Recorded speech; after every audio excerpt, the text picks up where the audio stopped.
fact that it isn't a product itself that's sustainable, and it is actually human interaction with something that will create its sustainability factor over its lifetime. And when we're working in fashion, we're thinking very much about the interaction between a piece and a person. And now the product design, you have to think very differently, because you don't have that same kind of human connection. There's such an intricate connection, not only with our skin next to the piece, but also the emotional connection we have to our clothes and to fashion, and how we then perceive that piece, and how we use it, how we wash it, how we care for it, what happens to it in its second, third life, how long we keep it, who we give it to. All of those things are going to actually make up, ultimately, whether a piece is sustainable or not. And that does mean that you've got lots of different sorts of materials that are used. Materials are used as a factor in sustainability a lot, and they are very important.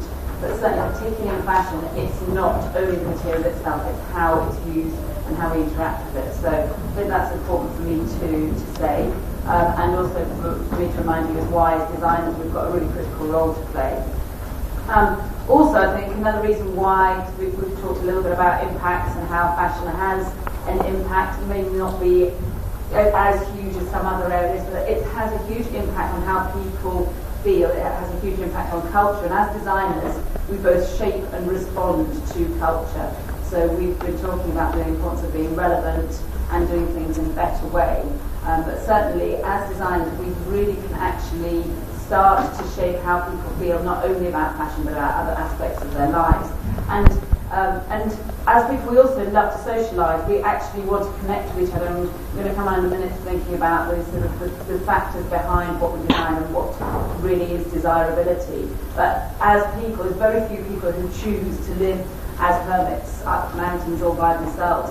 Fashion actually helps us to interact with each other, have a sense of belonging, have a sense of being part of a society and culture. And we are visual creatures as human beings. We see things first before we read them or before we hear more about them through our other senses. And the visual aspect of fashion is so, so important and powerful. And again, I'll come back to it with thinking about sustainable design. Ultimately, unless something is attractive to the eye, unless something is a beauty to behold, and different people are going to look at beauty in different ways, and unless it's got that factor, we are wasting our time. So, and again, that means that as fashion designers, we have got a really, really interesting position in all of this. And also, we've got that and the importance of fashion, and at the same time, we've talked about the fact that at the moment, fashion has been hijacked by this idea that it's all about price and it's all about being able to have novelty.